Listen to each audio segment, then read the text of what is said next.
साबिक़ MQM रहनुमा Ali Raza Abdi के कत्ल को 2 रोज़ गुजरे हैं और उनके कत्ल के खुरे अल्ताफ़ हुसैन से मिलने लगे, जिन्होंने कुछ ही दिन पहले अपने लंदन के दहशतगर्दों को हुक्म दिया था कि कराची का अमन एक बार फिर ख़राब किया जाए। उन्होंने कई रहनुमाओं का नाम लेकर कहा कि इनको कत्ल कर दिया जाए क्योंकि इन्होंने महाजिर कौस को नुकसान पहुँचाया है। उन्होंने आमिर ख़ान, अनीस क़ाइम ख़ानी, वसीम अख्तर, मुस्तफ़ा कमाल, फैसल सब्ज़वारी के बारे में कहा कि इन्होंने महाजिरों के घर उजाड़े हैं, इनसे बदला लिया जाए। और उसके बाद ही पहले पीएसपी के दफ्तर पर हमला हुआ, जिसमें 2 लोग मारे गए और फिर रज़ा अली आब्दी का कत्ल हो गया। रज़ा अली आब्दी के कातिलों को पकड़ लिया गया है और ये कार्रवाई हसास इदारों ने जो मालूमात फराहम की है उसकी बुनियाद पर की गई है। अली रज़ा आब्दी के वालिद का कहना है कि अगर दौरान तफ्तीश नामालूम मुल्ज़िमान उनके सामने आएँ तो वो उनको आसानी से शनाख्त कर लेंगे। रज़ा आब्दी 2013 के इंतखाबात में कराची से कौमी असम्बली के उम्मीदवार मुंतखब हुए, लेकिन 2018 में उन्हें बदतरीन शिकस्त का सामना करना पड़ा जब वो इमरान खान के मद्दे मुकाबिल खड़े हुए। इसके बाद उनकी अपनी पार्टी क़यादत से इख्तलाफात की ख़बरें भी सामने आईं और फिर उन्होंने अपने रास्ते पार्टी से अलग कर लिए।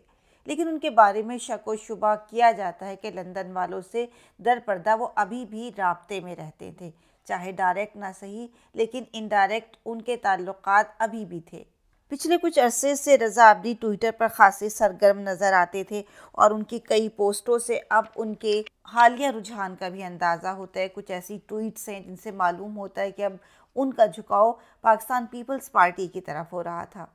पाकिस्तान पीपल्स पार्टी के सईद गनी का कहना है कि वो 2018 के आम इंतखाबात से कबल रज़ा आब्दी पीपी में शमूलियत इख्तियार करने वाले थे। रज़ा आब्दी ने अपने एक ट्वीट में कहा तो ये जा रहा था कि जरदारी ने अरबों की चोरी की है, लेकिन जेआईटी की रिपोर्ट से तो ऐसा लगता है कि मसला सिर्फ कुत्ते के खाने का और सदक़े के बकरों की अदाई का है और एक वक्त आएगा कि खान साहब के कुत्ते का भी हिसाब होगा।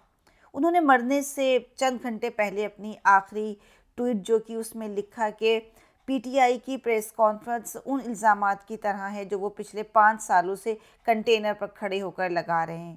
नवाज़ शरीफ के मुकदमे पर उन्होंने पोस्ट की कि मैं तो इंतज़ार कर रहा था कि नवाज़ शरीफ पर बहुत बड़ी करप्शन साबित होने जा रही है और पता चलेगा कि उन्होंने हमारे मुल्क के कौन से इदारे तबाह किए हैं, मगर यहाँ तो खोदा पहाड़ और निकला चूहा। कुछ लोगों का ख्याल ये भी है कि सिंध में आसिफ अली जरदारी के गिर्द जिस तरह से घेरा तंग किया जा रहा है, तो कुछ लोग हैं जो चाहते हैं कि जेआईटी में जो आसिफ जरदारी के ख़िलाफ़ करप्शन की होशरुबा कहानियाँ सामने आ रही हैं उस पर से लोगों की तवज्जो हट जाए और फिर खौफ का एक माहौल जिससे कराची के लोग अभी आज़ाद हुए हैं उन्हें दोबारा इसमें मुब्तला कर दिया जाए, तवज्जो उस तरफ से हटाकर दोबारा इस तरफ लगा दी जाए। बेशक इस कत्ल से एक तशद्दुद की लहर उभरी है और शायद एक दफ़ा फिर कोशिश की जा रही है कि कराची में 90 की तर्ज की दिहाई पर फ़िरका वारियत शुरू की जाए कि शहर में जो अमन व अमान है वो फिर बेसकूनी में बदल जाए। और इसमें भारतीय खुफिया एजेंसी रा सर फहरिस्त है, क्योंकि किसी भी बैरूनी एजेंसी की मनसूबाबंदी के बगैर ये काम नहीं हो सकता। कराची वालों ने हज़ारों लाशें उठाई हैं, हज़ारों घर बर्बाद हुए हैं। अब शहर कराची में हिम्मत नहीं कि उस बदसूरत माजी को याद भी कर सके। कातिल हमेशा की तरह नामालूम रह जाते हैं, लेकिन हुकूमत ही ऐसी है जिसके पास ताकत भी होती है और वसाइल भी।